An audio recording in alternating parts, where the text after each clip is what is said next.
It's Monday, cocksuckers, and you better come prepared because they don't fuck around on Monday. Monday, most people come in, I had such a great weekend. Oh my God, go fuck yourself. That was then, this is now, bitch. It's a whole new set of rules. It's Monday. If you ain't waking up with a taste of blood in your fucking mouth like a shark 5 feet from the shore, you fucked up. You understand? Because Monday is when you go, everybody else is like, still the weekend, you fucking go. Yo, what's going on, everybody? It is Monday. You know what that means. It's motivation time. And it's me and this guy over here on the other side. That guy over there, that guy. You know what I'm saying. It's me, the one and only Amir Sealy, and the man who goes by one name and one name only, Talent. It's been a long time. We shouldn't have left you. But that's just us doing what we're doing and, making it do what it do.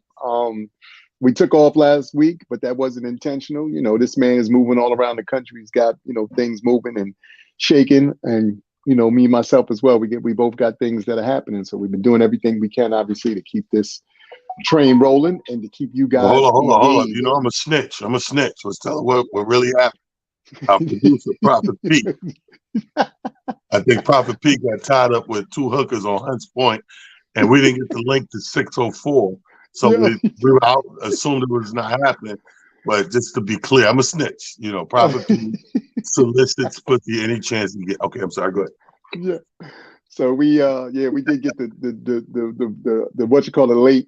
By that point, me and T were already off, doing other things. So we apologize for missing you guys last week, but we back this week as we always are, and we doing what we do best, which is bringing y'all some sunshine, especially for those of y'all who were on the East Coast the last 2 days, especially here in New York. Y'all know it rained 2 days and 2 nights.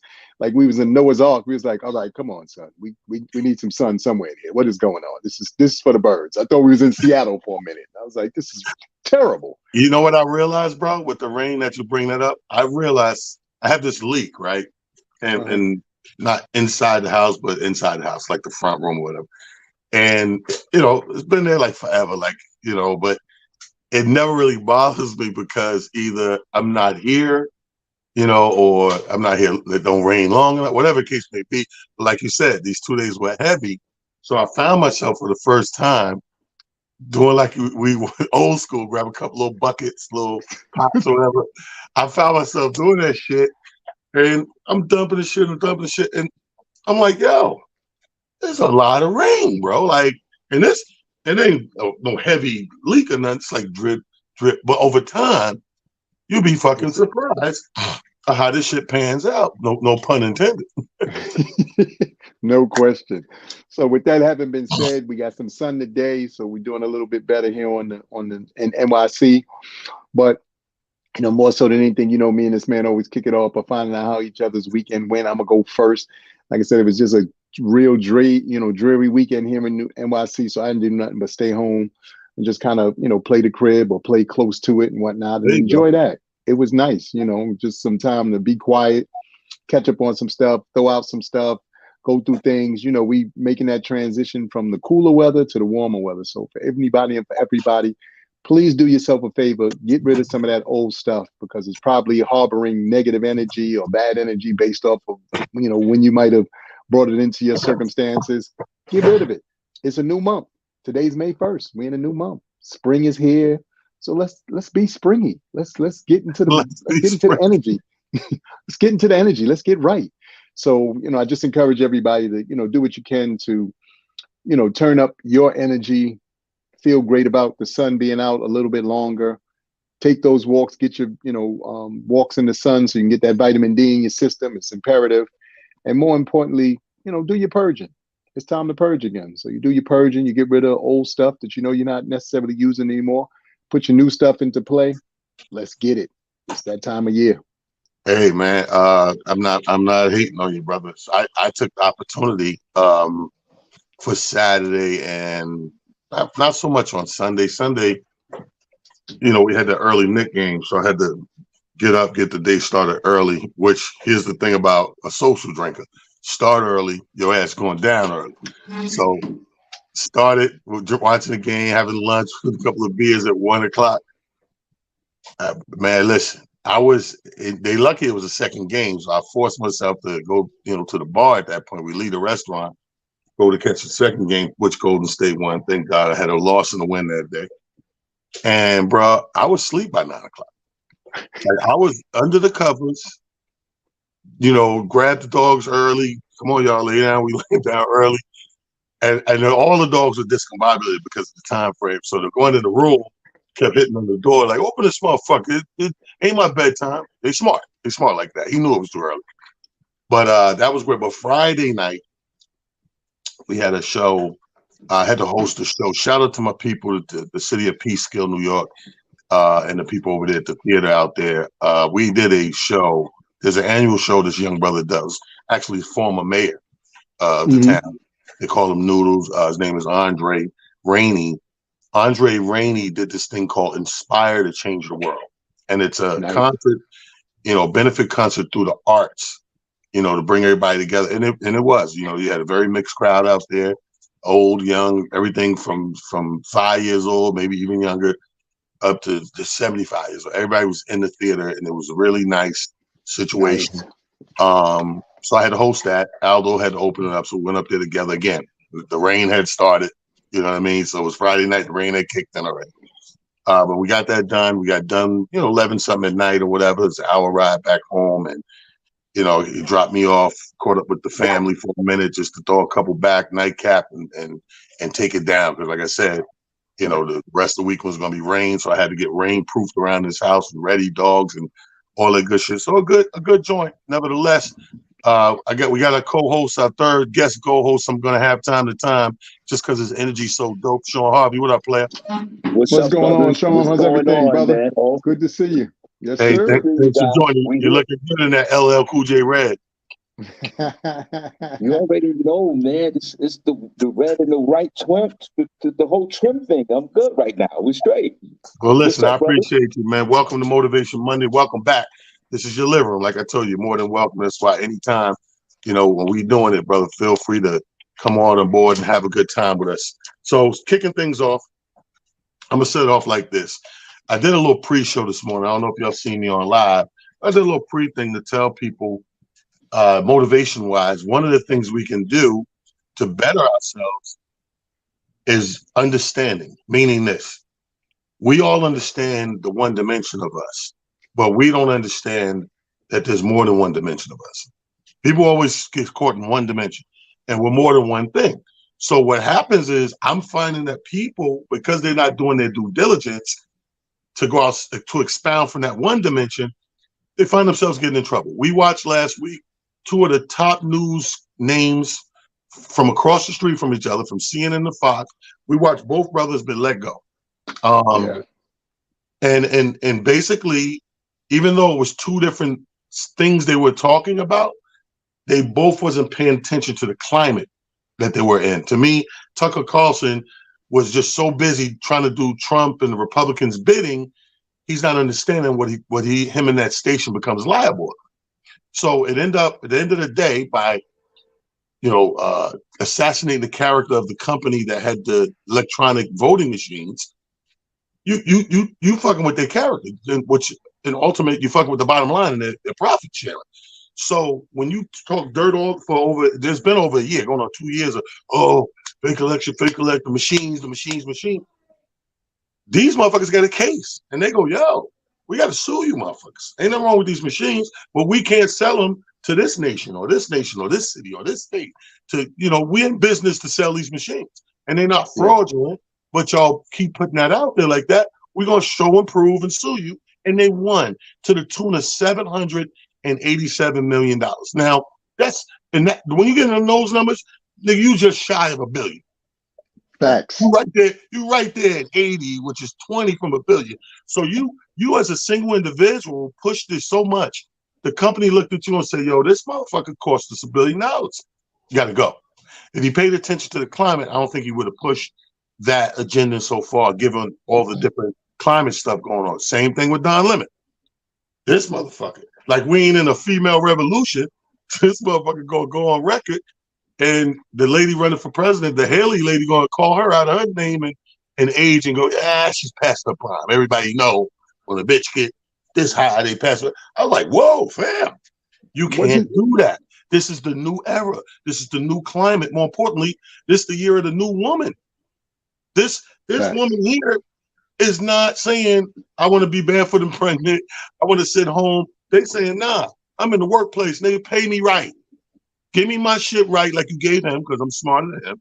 And you gave that nigga 80, I want 80. Give him 200, I want 200. I want the benefits. I want everything you're giving him. So him not knowing, paying attention, number two, boom, X'd out, same time frame and everything. We got to pay attention to that other dimension. I said this morning. There's your world and there's the world. Let's be clear. It's your world. That's what we work hard to create. Sean, when you go home, Amir, when you go home, that house should resemble something of what you put together, what you like. You work hard to put those things, whether it's the art on the wall, whether it's the new appliances in the kitchen, whether it's the bathroom decor or your bedroom, whatever, a big screen TV. You work hard to put those things in place so that when you come home, that's your world. You see what I'm saying? Now you're in your world. But to do that, you had to navigate through the world. My mother used to say, do what you got to do so you can do what you want to do.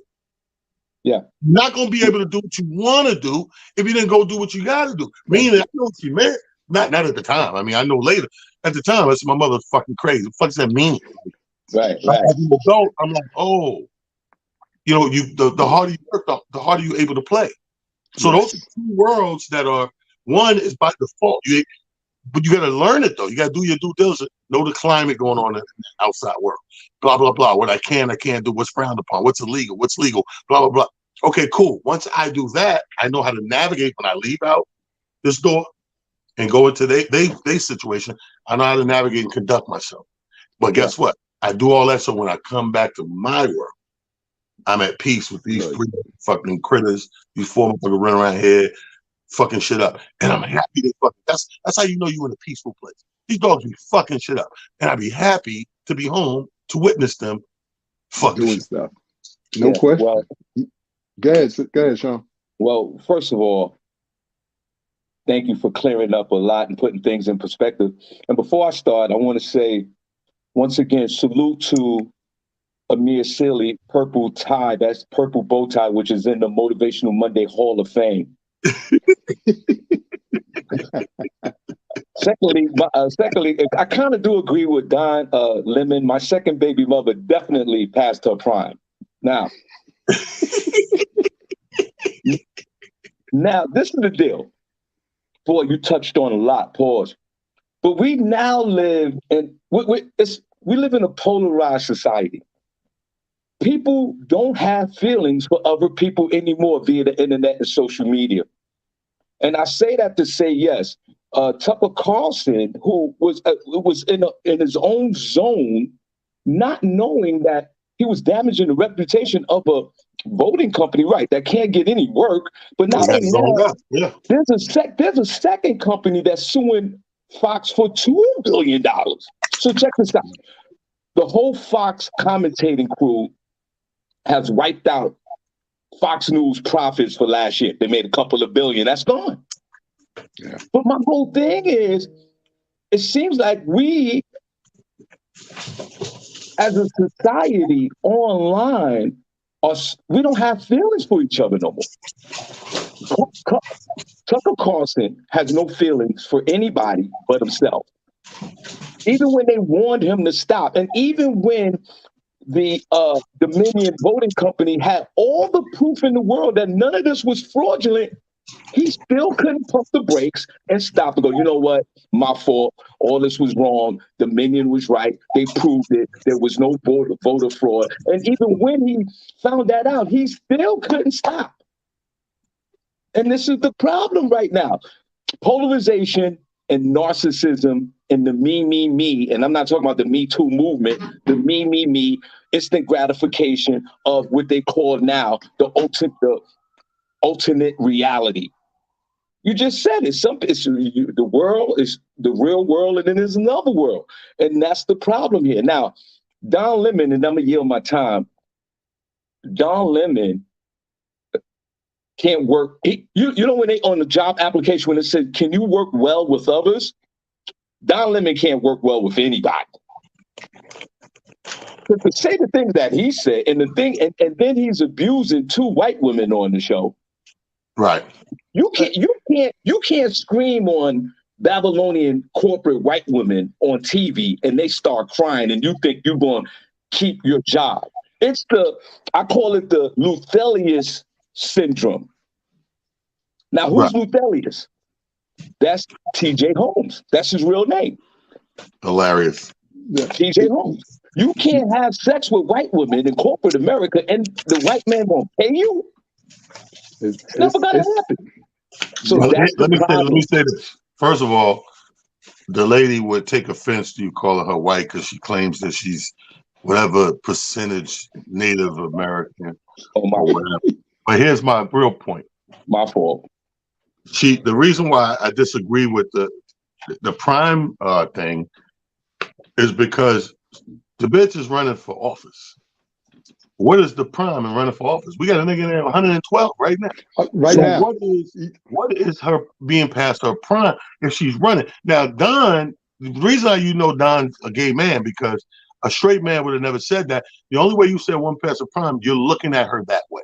But since you're not attracted to women and you're gay, have a husband or whatever, you would say something like, oh, women in 50 past their prime. That's because you're not into women. Right. If you're into women, every man, every heterosexual, goddamn well, that's an incorrect statement. Past the prime. First of all, who looks at a woman that hit a certain number and say, I'm not fucking? Not to mention, to your point, when you in your 50s, if it's done right, you aging like fine wine. So you're not even, nobody's even looking at you like, oh my God, because now you enter a stage of sexiness that doesn't only have to do with looks. You enter a stage of sexiness from the way you carry yourself. You enter a stage of sexiness just from the way you dress. Like all these other things come into factor now. So you hit the nail on the head when you said, Don Lemon was out of control for, his assessment of the situation. The Fox News team, first of all, they've been off the chain since the pandemic started. That whole team went super left the entire pandemic. We were watching, if you were checking out their news story, every 30 seconds, they were telling you to go run, get a shot. You're like, look, guys, I'm gonna need y'all to calm down with the shots. I'm gonna need y'all to calm down with the whole, it's the pandemic and everybody and people are dying and thousands. And you're like, calm down. As Talon would say, settle down. Settle down. Everybody to settle down. So, you look at it now and, you fast forward, like you said, to where we are now. And Sean Harvey is absolutely right. We are now in such a cancel situation, generally speaking, because I think it's hard to cancel anybody, honestly, because now everybody's got an opportunity to do, be on some sort of social media platform and say whatever they think makes sense and will rile up the crowds. We no longer are taking a moment to, hold on, let me think about this. Let me preface, or let me at least put this in a way that doesn't, necessarily offend anybody, but at least, puts the ideology out here that maybe this is something we need to look at or a specific way we need to look at it. And that's not being done now. Now everything is your fault or her fault or his fault or their fault or whatever. Because, these pronouns, I can't keep up with them. They all over the place these days. I'm like, come on, y'all. They, them, it. For sometimes I think we speak in Shakespeare. Thus, thou, thither. No, nobody got time for that. Come on, y'all got to stop. Let's get back to the regular stuff that we know. But you take all of that into consideration and the way we are now, and you just like to believe that if we don't do anything else, let's get away from pointing fingers. Let's look for solutions. Let's become solution-based, meaning the way that we respond to situations, have some solutions. Let's not just stand around all day and every day and we just, what? It's your fault. You put me in this position and you did this to me and you did that to me. No, you did it to yourself. A lot of y'all don't want to take ownership and take, sense of yourselves. And, I say this all the time. There's nobody more responsible for your well-being or lack thereof than you. Nobody. Some of y'all want to, it's it's my father's fault. It's my mother's fault. No, it's not. They did whatever they could do to the best of their ability during that time. I've had, to y'all's same points, I've had so many conversations in the last 48 hours with people who are like, well, because my dad or because my mom. And I go, well, I want you to just think about this for a second. Your dad or your mom was trying to raise you at the same age you are now, and they had to take care of you and take care of your mom, and maybe if you had siblings, you as an adult right now can't take care of yourself. So I want you to let that rattle around in your head for a while. Oh shoot, I know you didn't think about that. So cut it out. Stop blaming people. Take ownership. If you're gonna get your life together, get it together. This is the time to do it. You can't wait until, well, I got tomorrow. There's no tomorrow. There's only right now. And you know what, guys? I think it was like with the $700 million settlement. I think it was also a wake up call for the conspiracy theorists. You just can't go blurting information that's not true or factual, or at least get some of it right. That's why it's also, I put it in a sports analogy. It's truth versus lies. It's a 7-game series. Lies are up. Lies are up. 2 games to nothing. They're going back home to truth. Truth has been under attack, especially in the last 6 or 7 years. What are we at a point now where we just make up our own truths, knowing that the facts are right in front of our face? Is this where we're at now in our society? Well, our society got exposed, bro. Here's what happened. With social media and the internet being at an all-time high, all that happened was we got exposed to how unbright we are as a group. We're so unbright real talk. We're so unbright as a group that if someone comes and put in your inbox a video of someone supposedly speaking a fact, but it happens to be a topic that you're ignorant to and you're not privy to whether it's true or false, automatically the human brain, us in this country, believe it is fact. All the motherfucker got to do is present it the right way and have some pictures and some dates and some numbers and God forbid a fucking dashiki or a bow tie on or something and be like, yeah, 1847, and say it the right way. You walk away like, damn, I didn't know that shit. Right? You don't fucking know if that's even a fact. But you will close your app and go, God, I just learned some deep shit. That nigga could have made all that shit up. Right. We've been on stage, Sean, and make some shit up, but spill it like it's real and watch niggas' faces go, oh, no, I'm just fucking. Because we're comedian, we'll come in with the end with the disclaimer. But to Amir's back with the pronouns and the gay movement and all that shit, the 2 funniest things I've seen in this fucking week already. 2 memes.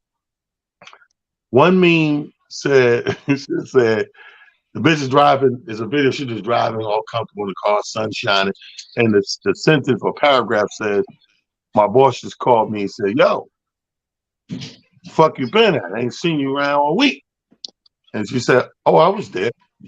I just identified as transparent. My pronouns are who and where. Yeah. First of all, that shit was funny as a motherfucker, man. So then I put that in my story. People laughing, enjoying it. Then this dude is in a podcast interview. It's the guy, and it's like fucking 5 women in there, whatever. And the guy just said, read a question. Somebody asked him. He said, somebody just asked me if I was pressed and had a choice, would I fuck the most gorgeous transgender, or would I fuck the oldest bitch on earth? If I had to do one. He said, I'm fucking the oldest bitch, just for the simple fact that this way I'm not gay, because I'm not gay, right? Fucking the girls got offended. Oh, that's some fucking transphobic. He said, how? He said, if I fuck the tranny, I'm fucking technically a biologically born man, makes me gay to me. He said, I don't want to do that. So I'd rather fuck the old lady and stay in my heterosexual. Like the women walked out the fucking thing, bro. They was fucking offended, called them homophobic and all that. And he kept saying, I don't understand why you're thinking I'm transphobic, because here's my thing. You have a choice like I have a choice. Why does my choice gets bashed on if it goes against your choice? Yes. It's my choice. I don't have to fall in line with you and your choice. That's what us being individuals are in the first place. Like, individuality is a thing. It's a real thing. Right. What you shit don't make me eat. And what I eat don't make you shit. Right. Yeah. Listen, Listen, there's somebody out there right now, for an example, like just back to sports, like LeBron James just recently broke the scoring record from Kareem Abdul-Jabbar, right? Right. Facts. This is facts. But there's somebody out there that go, yo, did he really break the record, son? Those are the people that I'm talking about. I hate you. Yo, did he? But you always gonna have those people. Look, okay, we talk about being divided. Look, here's my thing. I've never looked at a Republican sideways until you got these what I call extreme IMI niggas. You assault my intelligence. Yeah. When you assault my intelligence, yeah, then I got something to say. Like, I don't care about your ideology and the laws you believe in. You pro-life. I'm for abortion. I don't care about all that shit. That goes back to what I just said about our opinions and thoughts and don't have to align with individuals. Now, where I got a problem is when you go that far. The Marjorie Taylor Greene bitch. She's going to come out after the school shootings and start pushing the agenda. Now, this to me is worse than the fucking voting machines. You keep putting for over a year, you pushing an agenda that these people that got shot didn't get shot. Like somehow all these families got together and are saying their kids are dead just to say they dead or whatever. Like shit like that, bro, is real. You really got to come with some fucking proof to push. Now you're going too far. Thank you. If these people lost their fucking families like that, man. Ain't nothing worse than your kid died before you. Everybody know that. It's not supposed to be. It happens sometime, and it's a fucking extra dagger to your fucking emotional heart and blood vein and vessels. So when people go that far, oh, that shit ain't happening. They fronting. Their kids ain't dead. Da da da. That fucking skeevies go up my skin, make my skin crawl. That's when I jump out there and say, see, now you're going too fucking far. Now you're going too far. I know you're a Republican, but I know this shit ain't part of the playbook. And you know, to your point, and to that point in particular, that's really again what we're up against now. There is this, I don't know, it's hard to, like you said, put in the words, this space that people are in now where they go, let me go as extreme as I can go. And again, there'd be no repercussions for the extremeness. You'd be like, wait a minute. Again, between the three of us, we come from an era where extreme will get you punched in the mouth. Right. Like on the spot. No, we're going to walk away and talk about this later. You're getting punched in the mouth right now. Right now. We're going to square this away because what are you doing? What are you talking about? And I think that, you know, like you said, whether it's the Republicans, even sometimes Democratic stuff, like, you know, obviously we've been, you know, trying to, walk the thin line because everybody's like, well, like you said, you either one or the other. And I'm like, you're neither of them. I said, if you be clear and be fair about both sides have been absolutely horrible to the public at large. And if you think I'm lying, let's just throw out some information that people think is false information. Ronald Reagan and Reaganomics, till this day, is still screwing up our country. President Clinton, as much as we loved him playing the sax, this, that, the third, 90% of the people who are in jail or who are uncles, fathers, and all that stuff is because of laws that the Clintons passed back when that nigga was a governor. Go do your due diligence, look it up. See, the problem is nobody wants to uncover or pull the Band-Aid off and see how really bad the wound is. Everybody's like, no, you know, it wasn't that bad. No, it's bad. It's bad. And the rippling effect of it is really where we fall behind the eight ball, especially people of color, because other groups of people think in 5 to 10 year spans. We think in moment to moment. Yo, I'm just glad I got through the day. My nigga, there's going to be a tomorrow, and there's going to be a day after that and a day after that. So we got to do a better job of starting to think in bigger spaces, in bigger time continuums. So not only do you need a 5-year plan, you need a 10-year plan. Not only do you need a 10-year plan, you need a 15 and a 20 and so forth and so on. We are watching this world be taken or slipped under our feet because we refuse to have these kind of conversations. Everything to us is, well, you know, it's just the little things. I want to be excited about, you know, Steph Curry and 50 last night. I'm excited about Steph Curry and 50, but Steph is okay. He's not having any issues. And if he didn't score 50 last night, he was going to be okay. Right. That's just the reality of it all. But nobody wants to be, like I said, honest about that. So we sitting around arguing about things that in theory don't really serve us in any way, shape, or form. Meanwhile, the government is just decided that Fed Now, which is, supposedly the new way that, you're going to pay your bills or, use currency, get rid of Zelle, get rid of Cash App and all this. Wait a minute. Nobody said that we was down for all of that. Y'all see the information. They said that the dude who came up with Cash App, he got stabbed in an affluent neighborhood, and that didn't seem weird to not one person. Come on, y'all. Some of the stuff is blatant, like you said, Sean. It's in your face. It's not as I've said on several occasions. How could it be a conspiracy when you can prove it? That's what I'm trying to figure out. It's still a conspiracy. How you can prove it? T, you remember when 2 years ago, me and T were some of the first. Sean, you were a part of this too. We were some of the first to go, yo, this shot thing is a little suspect. I just want y'all to be aware. Now y'all see person after person coming out talking about, okay, well, we did lie, and some of what we said wasn't all the truth. We said that 2 years ago, and y'all were, y'all. I'm like, come on, guys. Some stuff is just blatant and in your face. I just asked it, as I always, and Sean knows this because I said it on his show first. Do your due diligence. Get back to critical thinking. Y'all used to be in grade school, and the first thing the teacher said, hey, today we're going to need the class to put on your critical thinking hats. Go back to that. Stop just taking everything at face value because the masses said it. Who cares? These niggas is idiots. You following idiots into what you call oblivion and then be trying to figure out how'd you get there. You following these idiots. Question their stuff. Ask yourself, does this all add up? There could be parts of it that does, and you're like, okay, that kind of makes sense, but this part over here doesn't make any sense. Then you need to look into that. Don't just, just let it go. Letting it go is let us all down to what you call it. When they, we say it as a running joke. Hey, look, we got this boat and it's a boat ride. Y'all come on. Everybody get on. We're going to be all right. Niggas didn't read the fine print. Wait a minute. Wait, where are we going? Who all going to be there when we get there? You know what's dope? You know what's dope? And Motivational Monday is rocking right now. Amir Sealy says something that's so simple, but I think it's really complicated. He goes, do your due diligence. Yeah. Do your due diligence. I mean, it's something very simple, but it's so complicated for the masses. This is something that we need to do is take time out and do your research, do your due diligence, and you might come out at the end of the conversation learning something. And T, back to what you talk about Marjorie, the congresswoman. It's the same thing with the dude, the podcaster, what's his name? Joe Rogan? No. Alex Smith. No, Alex Jones. He was the one who said that Sandy Hook never happened. Yeah. That all these kids was all the fake deaths, and they found him liable and they sued him for millions of dollars. But here's my thing, Sean. He's a podcaster.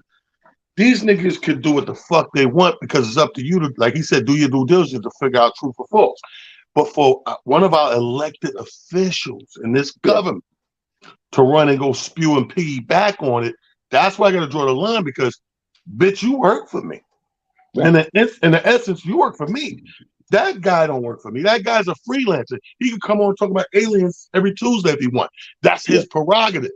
You as a person working for the people who are held accountable for what directs our dollars and taxpayers' money and things like that. That's a different criteria I got to hold you to. But anyway, I want to get off this because we done gave it too much energy. We gave it 33 minutes, half the damn show. Let's get on some positive things. Now, I'm going to kick it off first. What's motivating me right now, and Sean knows because we done spoke off air several times. Look at my shirt. This is a hybrid shirt of my Jets and my Knicks. It's a hybrid joint right here. Two logos combined together. You see that? My two teams right now made me to put an extra zest in my step. I'm back on some different shit. So now, sometimes you could be in a place where this one or two things make you super happy and motivated, right? But then when you're around something else, you go bland. You flatline or go bland or whatever. So for a while, all Knick fans and Jet fans know that was us. We've been bland for a minute. And then all of a sudden, Jets put together this fucking team last year, come out, and you start to breathe and say, wait a minute, what's going on over here? Synopsis at the end of the season, the defense was so fucking good on one side of the ball. We like, yo, all we gotta do is add water. We got powdered milk. You understand me? And we have added the water. We have added fucking high-end water, to be honest with you. Some of the best water the league got to offer. So I'm flying in high on Jets, but more importantly, right now in the thick of things, the playoffs is going on. The Knicks are in the second round. They beat the team from round one, only gave up one joint. Boom, finish these guys out. We're in the second round of the playoffs. Now, we started off with one of our top scorers, if not the best player on the team, with a sprained ankle, residual sprained ankle. You had to sit out the first game. So I'm still proud of my team because we lost by 7 in the end. And without your star player, and they had their star, and we didn't have our star, and it was still a tight game the whole damn game. So that gives a good sign if you're a New York fan. So I'm finding my sports, like to everybody else. I'm going to go around and everybody going to tell us what, makes them happy and what's dope with them. But for me, it's the sports. And speaking of the sports, when we come on next Monday, I'll have a full review of the George Foreman movie, which I'm planning to go see in the next 48 hours. And give everybody a think. I seen The Air, the Michael Jordan story of the decision of the sneaker Air. I recommend it for everybody. Very motivational. What I took from that is how a moment in your life, a moment in time in your life, each of us, our lives are stories, believe it or not. I know some people think themselves as insignificant. Oh, I'm just little old me. I'm regular. Nah, motherfucker. You a story or several stories. And that's the thing about Air. The excitement of what it went and what it, took for it to happen and transpired the way it did, because it wasn't supposed to, was amazing. So go see Air. And when we come back next month, I'll have the thing on George Foreman as well. But what's motivating you right now, Amir? What are you pointing at? What are you gravitating towards right now? 2023, we're coming up on halfway in this joint. It's Taurus season. That's motivating me too. Well, what is motivating brother Amir? You know what's so funny? Like today, it's funny because when you sent me the link, I was like, wow, okay, we hadn't done Motivational Monday in, like I said, 2 weeks. And I just started thinking back over last month and into this month. And what's been motivating me is seeing the shift in people in general, who the light is going on, and they're starting to realize that no matter what they've been doing with their lives, there is, like you said, another level or a new space to go into. Right. And to see people moving to those spaces, whatever it looks like for them, is, absolutely incredible to me. Because what I think is now I see people starting to say that, okay, I got a 9 to 5 or whatever it is, but they're starting to discover their talents and utilize their talents in ways that are motivating to others, because it allows them to, just be like, okay, to your point, my story, I can tell my story now. And I think that, platforms such as this, Sean Harvey's morning show, there's a few other people, who I follow. I think all of those spaces now are giving people that kind of, oh my God, I do have a story to tell, because when I get on here and I, say whatever I've said about, what has happened in my life, people seem to gravitate to it, or at least they, find some commonality in it. And because of that, I'm like, I feel a little bit better about myself. I feel a little bit stronger. I feel a little bit, my posture is getting a little better.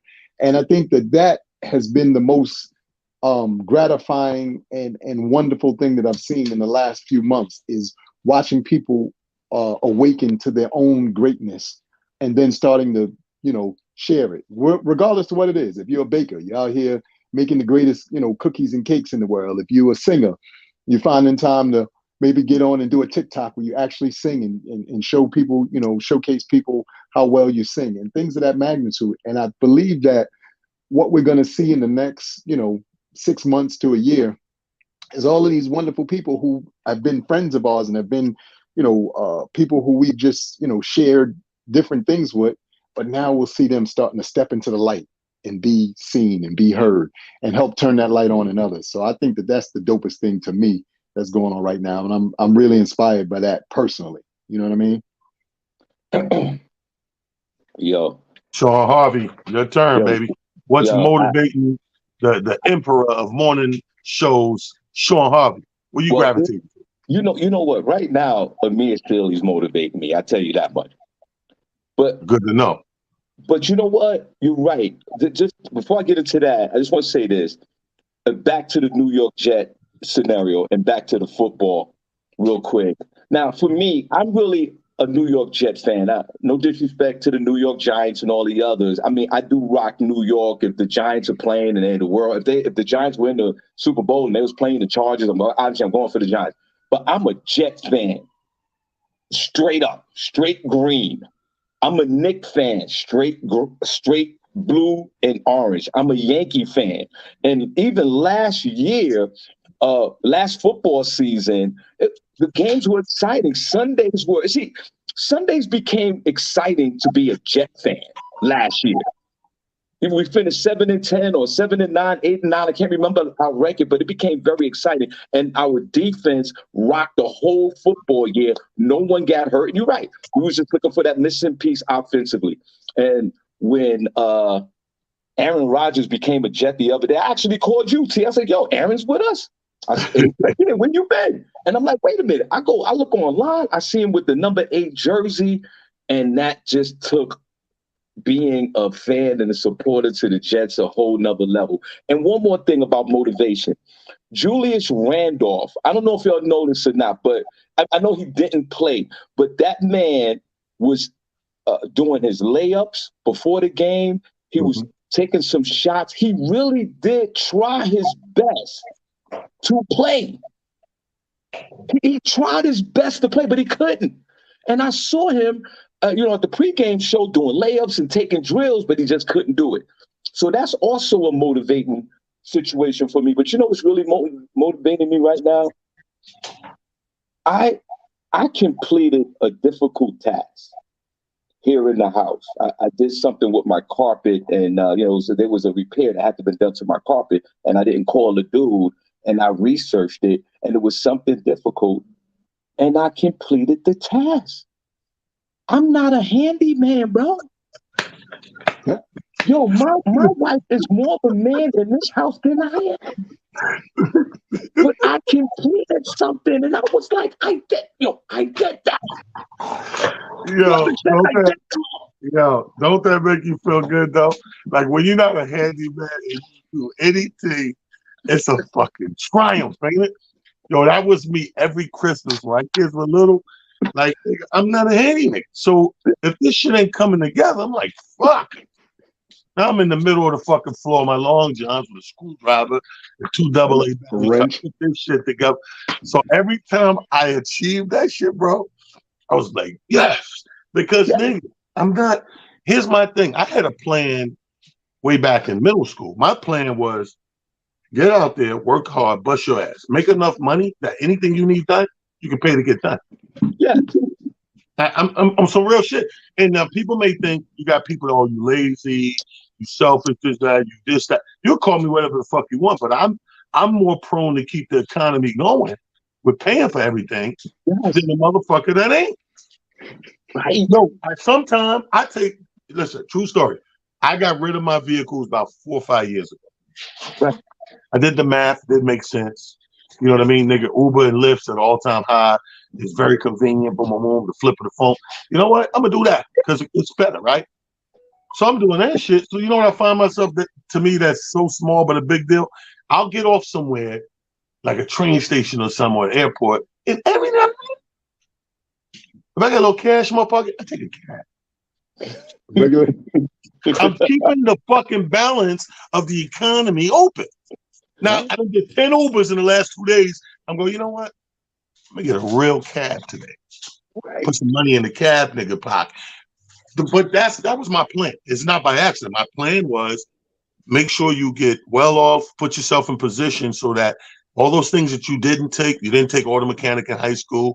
You got cars, they're breaking down, you got hoopties. You wish you knew what you were looking at when you popped the hood.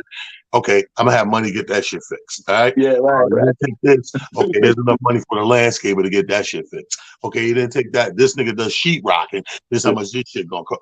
So at least I had that plan in mind. And everything. And like people, again, we're own individuals. Like I'm working on my documentary right now. Right. And I'm gonna be calling on both of you guys for appearances on there to speak your mind on certain things as well. And in this documentary, it's funny because the director, when we sat down first, chatted it up, the first thing he was like, "Oh, I'm such a big fan, and I want to tell the documentary and the story because I look at you, I'm like, YT ain't Kevin Hart or YT ain't Chris Rock."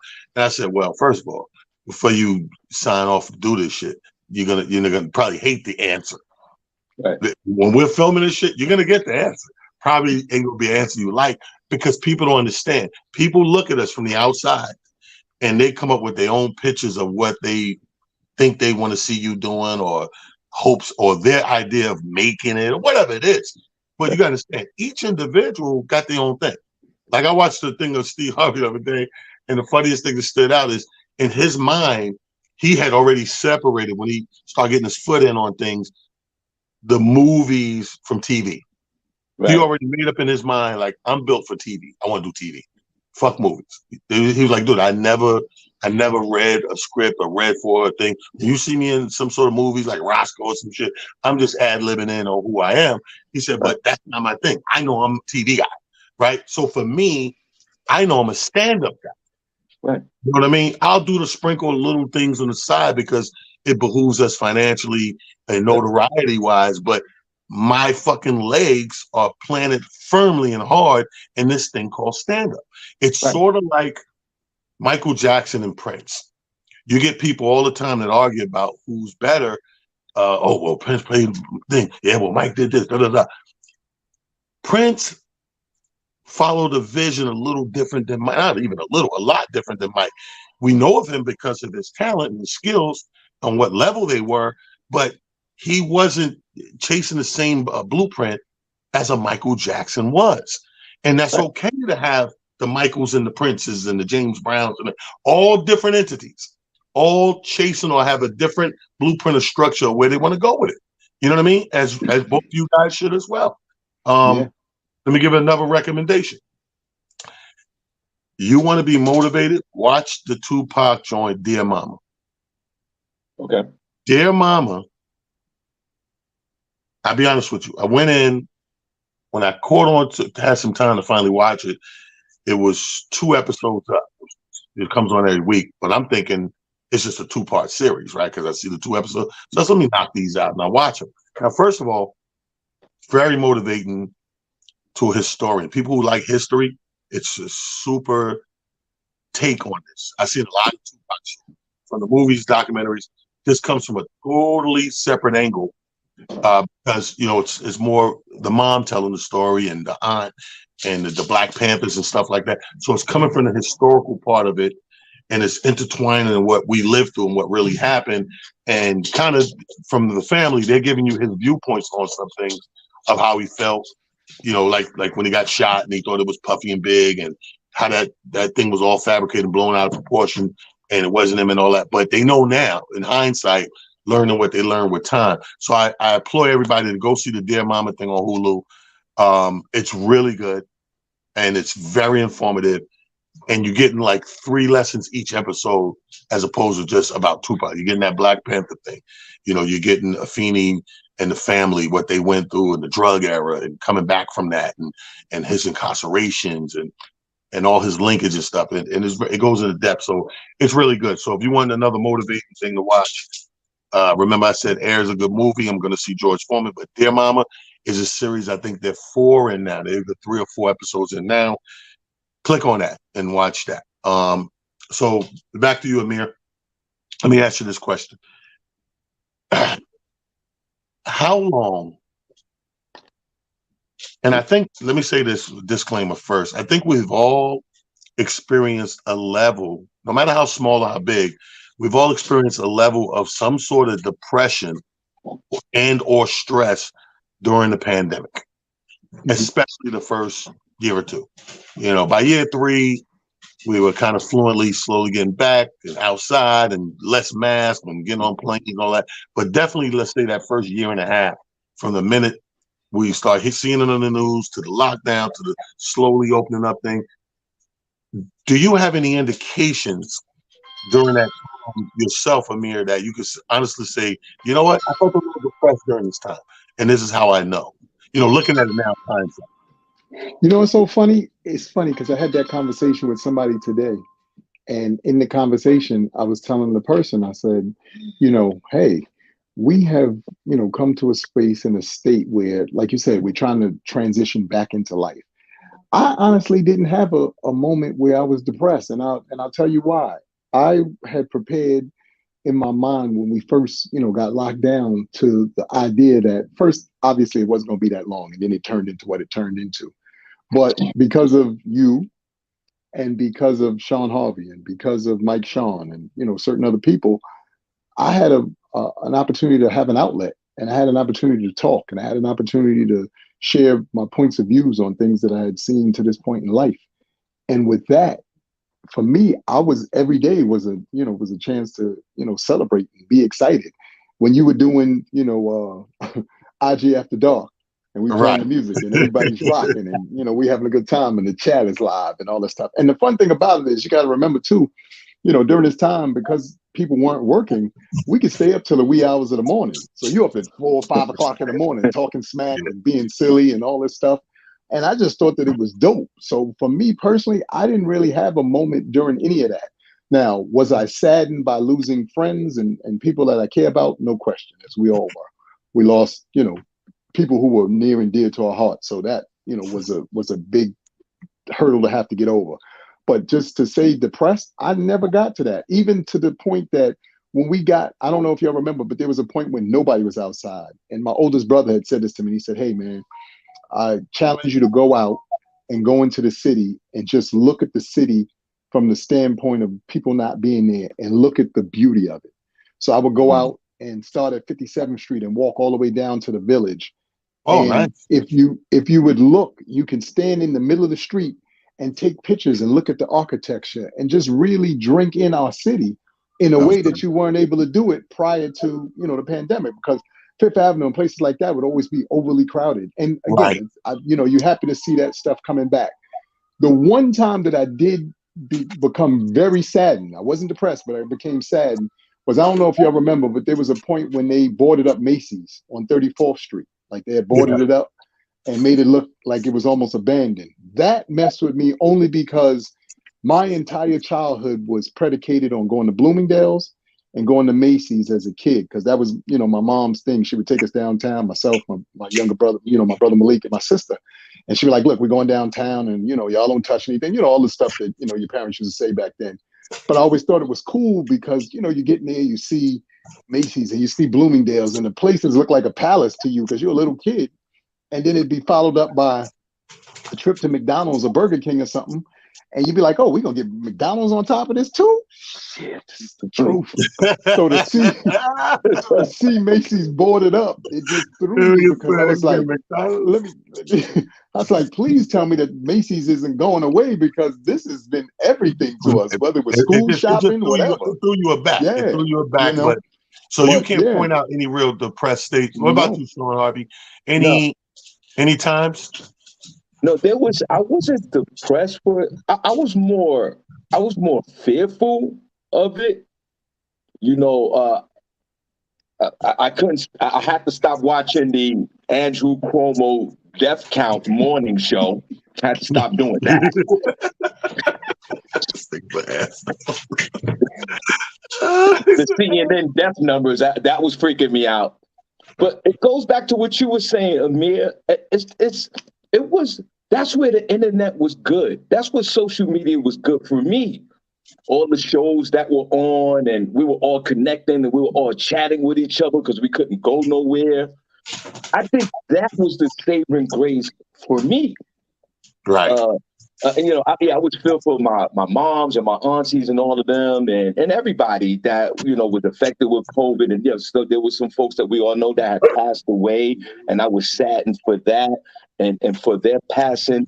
But I wouldn't allow myself to get into any kind of weird space of, feeling sad or depressed, because I felt like I didn't want to go there, because that wasn't going to be beneficial to my loved ones.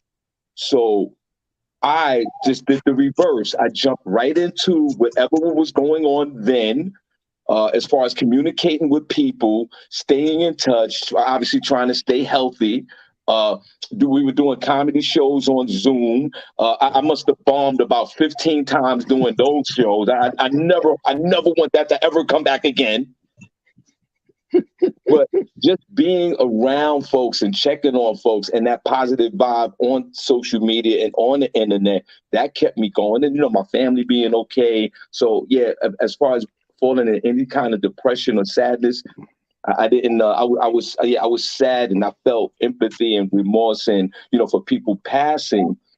But no, I wasn't. I wouldn't allow myself to go there because I just had so many people in my life that we all could just watch and take care of and talk and chop it up. And That's you know the what? key Amir word. Silly made a good point too. Yeah, everybody's schedules change. Everybody's up late. Yeah, the team you was playing music and No, the key word, you just said it. People. Like I would have been. I'm gonna tell you what would have happened to me, and it's funny. I only bring it up because I had an epiphany about maybe an hour and a half before we had to go on live, and I realized I got these two big ass pictures in my living room of my mother, right? Right. And I never really thought the grieving, but I know I'm not normal too, so it don't bother me. But I know the grieving wasn't normal for me. Meaning, a lot of people think that they take a certain amount of time, they grieve, and they feel better. That never worked for me. As far as Marduk goes, it's just to this day, it's been about 6-7 years, goddamn it, and to this day, it's just these moments where that shit take over your soul and you're overwhelmed and you find yourself in this real fucking crying, emotional state or what, out of nowhere, random as fuck. Sometimes it's a TV show, a movie, sometimes it's watching interactions of other family people in the streets or whatever. So it could come anyway. People is the key that kept us, and I know it saved me because all these outlets involve people. Like we can have all these same outlets, but if we know that there's nobody on the other side, people, it's not going to do the same for you. It did the same because we knew we had people on the other side. So when we got on here and Mirrors ain't lie, we had about 6-7 different variety of shows and kept you engaged from every angle from Sunday. And that was part of it. And then the other part of it was, my boys and, hey man, you know what? Fuck it. The weather's nice, man. It's warming up. We're coming by, man. Ain't shit open. We're gonna drink in the yard. We called it driveway drinking eventually, and that right there turned into something else. And it was almost, bro, like fuck what's going on in the world for a minute. Like we got each other. You know what I mean? We got each other. We break bread. And when I tell you, we just got more and more creative as the weeks went by. The next thing you know, when the shit was gone and the world supposedly back to normal, niggas was like, fuck the world, B. You can't do it right now. You can't do it this week. It's gonna be 90. I'm like, bro, I'm back to work. Everybody is like, because keep it real with you, like Amir said, time and days blended. So we was doing this shit on a Monday or Wednesday or Thursday. It didn't matter the day of the week. So then as things slowly open up, we find ourselves maybe a Sunday, everybody's off from work, maybe a sporadic Saturday, whatever. But at the end of the day, the word is people. I said this shit a gazillion times during the first year of the pandemic. It proved what I was saying for a long time. I've been saying my whole career, and people just look at me or whatever, anyway out there. I always said people need people. I don't give a fuck who you are. I don't give a fuck. And you know who learned it harder than me and you, Sean? See, guys like me and Sean, we still get our feet and hands dirty. We still go to the rooms in Brooklyn and Queens and Long Island and Jersey. We still working on a certain level, even though, talent plays the guard and he played this and that. Yeah, but talent still keep boots on the ground and want to keep his sword sharp, so to speak. So even in doing that, we those guys, right? So we had, when it slowly opened up, the first capabilities came to us. Me, you, our type, the DJs, the poets, all the people that could go out and get they reps in the smaller venues. The huge artists that wouldn't be caught dead in a small venue started starving. Right. Them niggas couldn't get out. They was like, yo, the fuck? And even when they did get out, you had to deal with all of these. So now, if you getting 20 grand, you ain't getting 20 grand because we can't put 20 grand worth of seats in it. Yeah. Now I need you to do it for 7. Yeah. And they had to because of that shit. So I was grateful with the grace of God At that time, never have I been so happy not to be the largest thing in the room. Right. I I was hear like, you. thank you for me being this mediocre nigga. Yeah. I'm gonna milk my mediocre. So guess what? Fast forward 3 years later, now all those people are trying to play catch up and get their ducks in a row. Now, mind you, we've been getting our shit in a row a year and a half, 2 years straight now. Yeah. They still just getting their feet planted. Now you're just starting to see the Taylor Swifts go on tour. The J-Lo working on tour, this one working on tour, New Edition's back out, blah, blah, blah. But those were the people, bro, that start. Speaking of New Edition, I put the crying baby in my story the other day. The crying little African kid that cried for 3 seconds and started. So Yeah.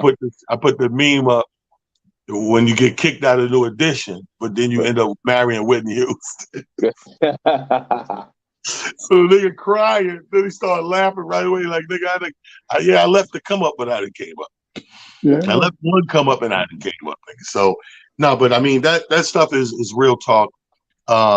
See how the hour flew by. So that we done gave half our show energy to the other shit, but it needs to be said. These things need to be tapped on. We need our people to hear it, because if we don't pull the coattail, people just continue to do what they do, right, wrong, or indifferent. It takes some time for somebody to say something from outside your earlobe and go, oh, wait, what? I ain't looking at it like that. That's what I'm talking about. We got to start looking at it like that, whatever that is. It's your world, and then there's the world. Right. You have to be able to navigate between two if you want to come to that conclusion of other side of depression, other side of stress. And keep in mind, depression and stress eludes itself and makes its way to bigger problems medically. Yes. Medically. When you see motherfuckers with the shingles and all that shit, and that shit come from stress, like all these type of things, that those flare-ups, the motherfuckers get stressed out, boom, flare that ass up. You know what I mean? So stress, depression, like Amir said, I'm glad that we came out on the other side where people have tapped into their other side of things that they're capable of doing. Okay, yeah, I work for this corporation, but that's not it. Now I'm gonna try this shit. Yeah. I've been sitting on my thumbs and twiddling and shit. I'm gonna try this shit. And for a lot of people, it's working. You know what I mean? Yeah. So kudos to you. If you're doing something, not just to be doing it because people are doing it, but you really wanted to do it, all the best to you. God bless you, and I hope it make it happen. I'm your boy Talent. This has been Motivation Monday with Amir Silly. My boy Sean Harvey sitting in with us today. Guys, great show. Once again. And we're looking forward to a great week. I'm sure I'm going to see y'all. We're going to throw them back and break bread. Okay. Shout out to our super producer. It's all good. Sean Harvey Morning Show. Tell him. Sorry about that, Sean. Sean Harvey Morning Show, Monday through Friday, 7 a.m., 9 a.m. on all social media platforms. And I appreciate you guys. And actually, I'm definitely motivated now. I'm going to go clean the kitchen.